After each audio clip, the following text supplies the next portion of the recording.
And now it's time for the Greek of Acts chapter 13, verses 13 through 22. Now, we've already done a podcast, I have. And so if you want more commentary, see the podcast version of this. Let's look into the Greek. And having gone up from Paphos, that is, the ones around Paul. So this is an aorist passive participle. How do I know?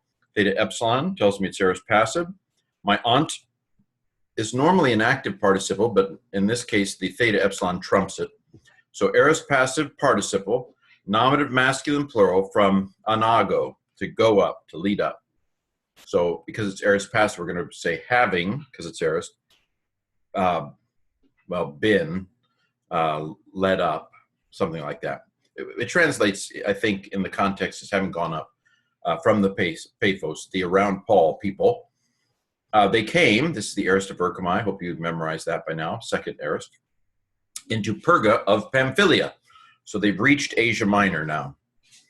And John, having withdrawn from them, returned into Jerusalem. I talk a little bit about some of the possible reasons that John Mark might have separated from them here. Of course, the initial impression you have is that he's a quitter, and that may have been part of it. But I think there may be other things going on here as well. More on that when we get to Acts 16, or to the beginning of the second missionary journey. Okay, and they, this is unnecessary, so it intensifies the subject.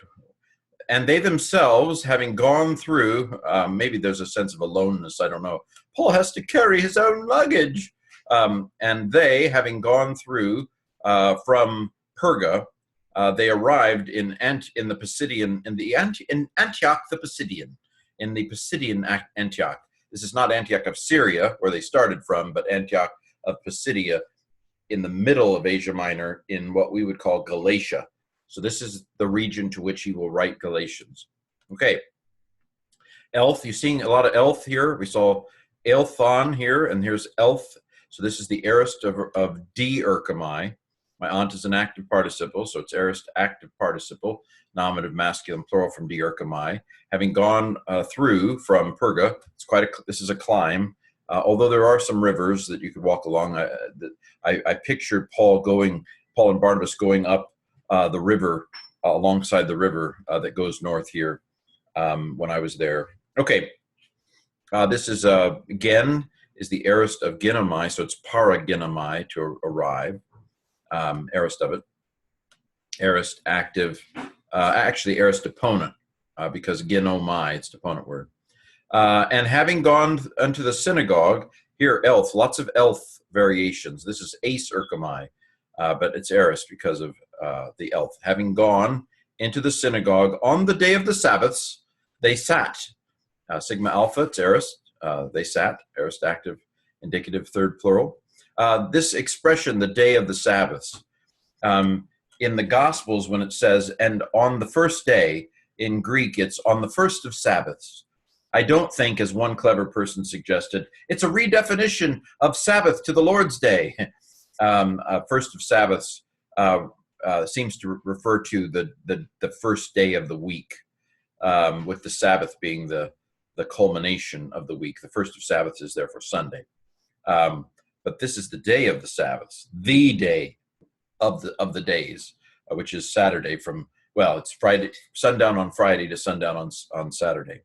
On the day of the Sabbath, so on the Sabbath. And after the reading of the law and the prophets, and I talked about a little bit about that expression in my podcast, the synagogue leaders sent to them saying, so this seems to be protocol when you have guests, and they seem to be guests of some significance. You ask them if they have a word to say. This is the aorist of apostello, one lambda, so it's aorist. Internal lengthening, so it's aorist. There's the augment. So this is the subject because it's nominative.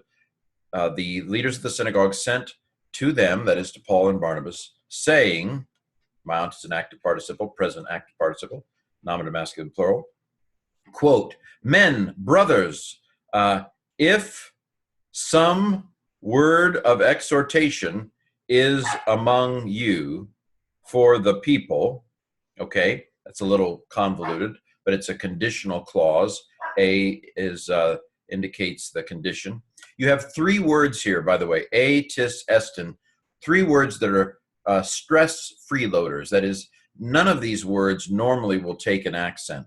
So a is a enclitic. Is that right? Tis is a, what am I thinking? Yes, I believe a and tis and estin are all enclitics, which means the other word is proclitic, but that's the article. None of these normally will take an accent. And so basically estin is the only one that gets to be its real self because it comes last. The tis picks up an accent because estin won't. And a picks up an accent because tis won't. And so the accent, normally there's no accent on a. A might be a proclitic. I'm sorry, I'm going blank. I haven't had coffee. But I can translate it. If some word, so this is the indefinite pronoun, even though it looks like the interrogative pronoun. And this is the word for if. It's the if part, the protasis. It's a conditional clause. Okay, verse 16. And Paul, having arisen and having signaled with his hand, he said, so this is aping and aorist. So this is the aorist of Lego. These are both aorist participles. Sigma alpha tells me it's aorist, nominative masculine singular. This is also an aorist active participle. Having risen and having signaled, he speaks. Capital letters, so it's a quote again. Men, Israelites, and the ones fearing God, God-fearers, Gentiles who believe but aren't circumcised. Listen. So this is an imperative. It's an aorist imperative because of the sigma alpha, but it doesn't have an augment, so it can't be indicative. Okay. This is Paul's first sermon in Acts, yay. The God of the people the God of this people, Israel, he chose the fathers of us. So this is aorist. A C is the key to a hidden sigma, so I have a hidden sigma alpha. It's aorist, there's the augment. So he elected our fathers, and he exalted the people. This is, again, aorist. See, sigma epsilon nu. You should have that fried on your brain. I keep telling you to do it. Sigma epsilon nu tells me that this word, whatever it is, you can almost not even look, is going to be aorist active indicative third singular from something like hupsao, to exalt. He exalted the people in the sojourn in the land of Egypt. And with a hand exalted, with an uplifted hand. Seems like in Harry Potter, in the second one, he does a spell to try to fix the arm, and he says brachiarm emendo. Anyway, brecchi. I think also in medical terms, brachial arteries. I think or arteries in the arm, maybe. Anyway, with an arm with an uplifted hand. Dun, dun, dun, dun. He led them out of Egypt. This is agagagagagag, it's aorist, exago, to lead out, Exodus. Verse 18, and as for 40 years' time, he contended with them in the desert. So this is 40 years, 40 tesserakanta, and ete is years. I am wondering if I accidentally missed a space there. Because these are normally two words, so I think there probably is a space there. This is aorist. There's the sen again. You should know it. Sen, aorist active indicative third singular. En, past tense active indicative third singular. Verse 19. And having destroyed nations 7, so this is kat ireo, and lo. We've seen that as killed, destroyed. We've seen that. Kat, thoroughly destroyed. In the land of Canaan, he caused them to inherit the land of them, their land. Sigma epsilon nu, what is it? Just stop right now and don't go any further if you can't tell me what sigma epsilon nu is. Well, you'll never get anywhere if you don't. Anyway, it's aorist active indicative third singular from whatever word it is. Sen, learn it. Learn to love it. Sen, aorist active indicative third singular. Okay, 20. About, with hosts with a numbers usually means something like about years 450. Now this is a confusing phrase, but from context and from other passages, he seems to be talking about the time from when they went into Egypt and when they came out of Egypt. This was a thing. to know that time. Paul calls it 430 years in Galatians 3. Okay. And after these things, he gave judges until Samuel the prophet. Again, this is another one you should memorize. Just stop right now and memorize it if you don't have it memorized. Edoken is the aorist active indicative of didomi, third singular. He gave. Verse 21. And then, this is a crash. You don't normally have a smooth breathing mark in the middle of a word that begins with a consonant. That's because we have 2 words of crash. Kai, ekathan. So the kai, ekathan, kai, kathan, kaithan, kai, kathan. And it's crashed together. It's a contraction, just like we do in English with words like can't, which means cannot.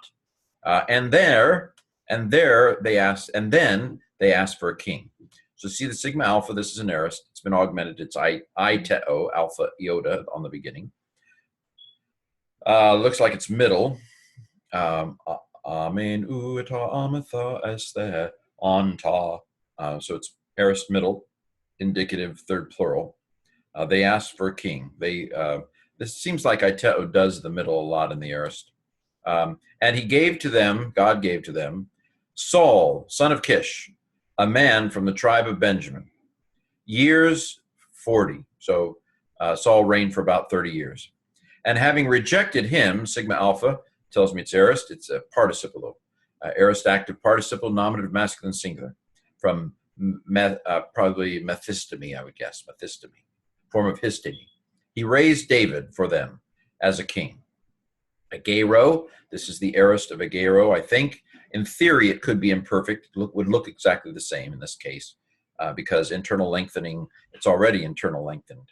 But anyway, doesn't do sigmas because it's a liquid verb. Okay. To whom also he said, or about whom also he said, having witnessed, so aping an aorist, he said, another one to have memorized, sigma alpha, this is an aorist participle, nominative masculine singular. Quote, I found David, the of Jesse one. This is an expression for the son of Jesse. This is a genitive of relationship. The of Jesse son. I found is aorist because it's heurisco and we're missing the sco. So it's aorist. A man according to the heart of me, man after my own heart, who will do, future, sigma indicates future here, all the wills, all the things I will, all the wills of me, all neuter plural alpha. Okay, so we're into Paul's first sermon, and there is a little bit of the Greek. I hope it's becoming rote by now. You know these things because we show them every day. This is narrative, and narrative has very similar forms over and over again. Well, good. See you tomorrow, Lord willing. Creek don't rise.